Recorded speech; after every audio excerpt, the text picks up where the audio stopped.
আমি Google Chrome ব্রাউজারে চলে এসেছি। আমি এখানে অ্যাড্রেস বারে লিখব clipdot.co/relight।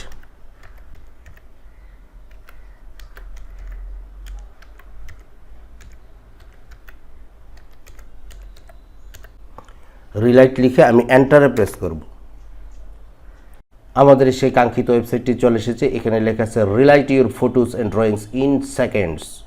এখন আমরা যেই ছবিটিকে কালারফুল করতে চাই বা ব্যাকগ্রাউন্ড রিমুভ করতে চাই, তার জন্য আমরা clip or drop a file here to স্টার্টে ক্লিক করে দেব। এখন আমি আমার কম্পিউটার থেকে যেই ছবিটিকে আমি রিলাইট করব, সেই ছবিটিকে আমি সিলেক্ট করে ওপেনে ক্লিক করব।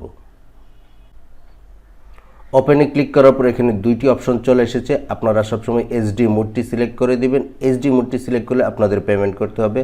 আমি এই এইচডি মোডের নিচে ডাউন স্কেল অ্যান্ড কন্টিনিউতে ক্লিক করছি। এই যে দেখুন আমাদের সেই নির্দিষ্ট ছবিটি এসে গেছে। এখন আপনারা এখান থেকে এটিকে বিভিন্ন কালারে কালার করতে পারেন।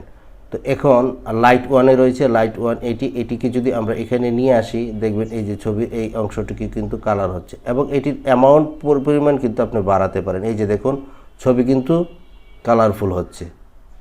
ধরুন আমি এতটুকুই রাখলাম, বেশি দিলাম না। এখন আপনি লাইট টুতে চলে যাবেন। টুতে যাওয়ার পর এখানে থেকে আপনি এটিকে কিন্তু আবার কালারফুল করতে পারেন।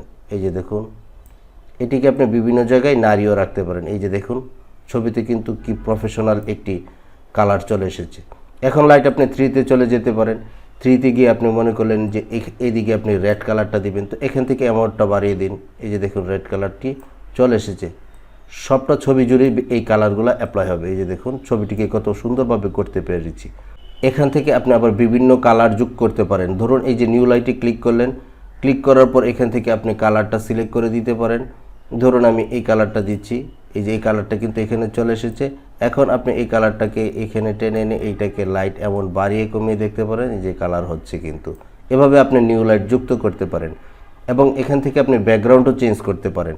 এই ব্যাকগ্রাউন্ডে ক্লিক করবেন, ক্লিক করার পর এখান থেকে আপনি রিসিভ লাইটটা তুলে দিবেন। তুলে দেওয়ার পরে এই যে দেখুন ব্যাকগ্রাউন্ডটি অন্য কালার, সাদা কালার হয়ে গেছে। এখান থেকে আপনি আবার ক্লিক করলে কালারটা চেঞ্জ করতে পারবেন। ধরেন আমি ব্লু দিয়ে দিতে চাচ্ছি, এখানে ব্লুতে ক্লিক করলাম। এই যে দেখুন আমার পিছনের ব্যাকগ্রাউন্ড কালারটি কিন্তু ব্লু হয়ে গেছে। তো আমি আমার পূর্বের কালারটি রাখতে চাচ্ছি, তাই আমি রিসিভ লাইটে ক্লিক করে দিচ্ছি। এখন আপনার ছবির এডিটিং যদি সম্পূর্ণ শেষ হয়ে থাকে, আপনি ডাউনলোডে ক্লিক করবেন। ডাউনলোডে ক্লিক করার পর আপনার ছবিটি ডাউনলোড হয়ে যাবে। এই যে দেখুন আমার ছবিটি কিন্তু ডাউনলোড হচ্ছে। ডাউনলোড হয়ে গেছে। আমি ছবিটি ওপেন করে আপনাদের দেখাচ্ছি।